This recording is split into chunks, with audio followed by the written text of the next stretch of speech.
Next name is Mark Taylor.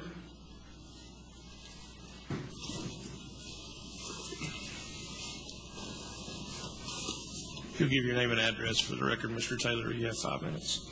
Good afternoon. I'm Mark Taylor. I live at 12912 Sycamore Circle. And like Lynn, before I begin my speech, I'm going to add one more point to this discussion of how many teachers have been fired. And that much more important, or at least equally important consideration, is how many teachers have resigned or left the district. Great teachers like Lynn, who our children now will never have the opportunity to teach from because of what's happening in Knox County. But anyways, first I'd like to thank Tony Norman and the entire County Commission for giving us the opportunity to speak today. Your continued commitment to the right to have our voices heard is greatly appreciated. I want to start by telling you why I teach. I absolutely love it. It's that simple. I believe I have a gift for teaching, and that's what I'm supposed to be doing. To me, teaching is not a job. I'd do it for free if I had the means. My love for teaching and my students is why I'm standing before you here today. I've always said I will only teach as long as I can do what is best for children, period. When I'm put in a position where I'm forced to put my students second, I will no longer teach. Sadly, in Knox County schools, that day is coming quickly for many of us, if not all. Mr. Suttle's case makes me speak to how any teacher in Knox County could find themselves in the exact same position, any of us. Because of the flawed Knox County Schools evaluation system, we are all at risk. It could be any one of us. I'm going to try to show you some of the ways Knox County Schools evaluation system is putting teachers in the position of having to do what is best for ourselves to keep our jobs rather than focusing on our students. I know much has been said about the evaluation system, but I'm going to attempt to give you some specific examples and show they are hurting our students and putting our careers at risk. Obviously, I'm going to be talking about the teacher evaluation system, but please, please understand the real issue is what the evaluation system is doing to our children. How it's cheating them out of a meaningful education and turning them into someone else's pawns. First of all, the checklist, or the rubric, that you've heard so much about.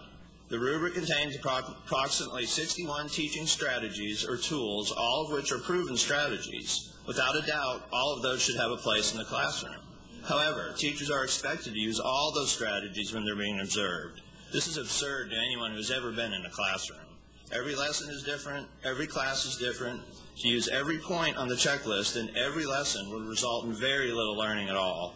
Teachers have been told, I have been told, when you are being observed, it's no longer about what is best for your students. It's about hitting all the points on that checklist.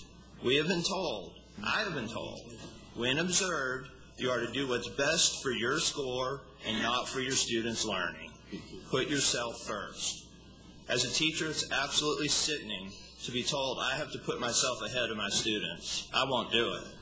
This goes against everything a teacher or principal should be, but it's the reality of this evaluation system.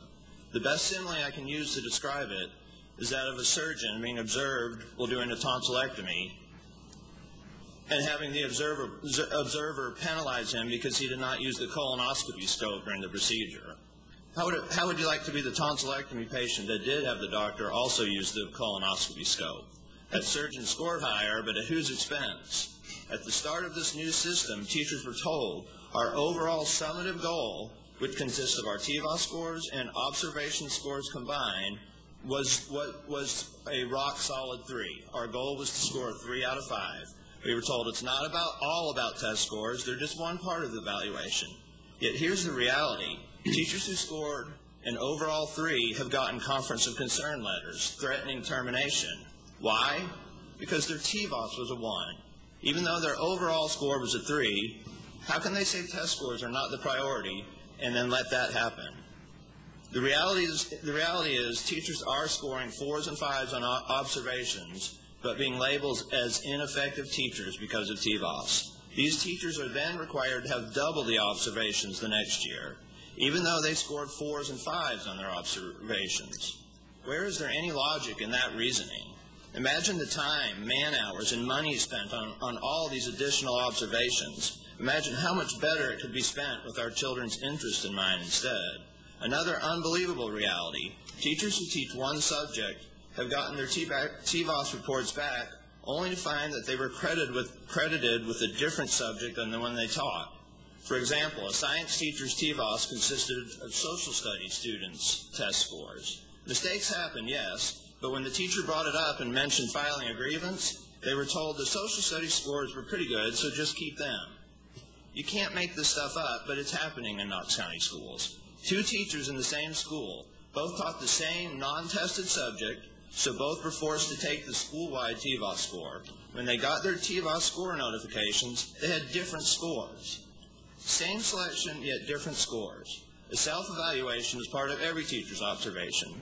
A self-evaluation is part of every teacher observation. Teachers score themselves on the same rubric the observer uses, then they discuss their scores with the observer.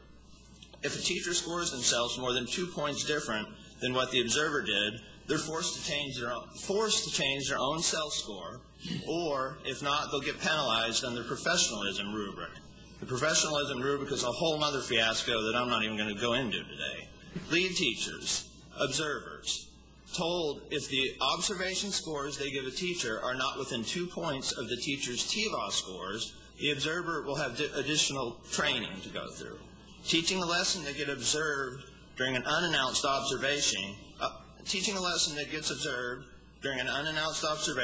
teachers then have to go back and write a lesson plan after they've already taught the lesson. Does that make any kind of sense or add anything of value to any of my students' learning? It's a meaningless waste of time that could otherwise be spent directly on student learning. But that's the way it is. We constantly hear Knox County schools tell us that they can't change these things. They're state mandated. We all know now that that's just not true. Knox County chooses to do these things. Whether we're talking about excessive testing or the evaluation system, Knox County is choosing to do it. The state is making us is no longer a valid excuse. Mr. Taylor. It's not true. Mr. Taylor. I have about 30 seconds. Thank you. Other districts across the state are making their own changes to the evaluation system or using different systems altogether, yet we plug ahead with a flawed system at our students' expense. Again, I would like to thank the County Commissioner for this opportunity, and I would like to thank you for the work you have done to ensure our freedom to speak without retribution. I find it very ironic that at the same time you are protecting that right, the Knox County BOE is fighting to take it away.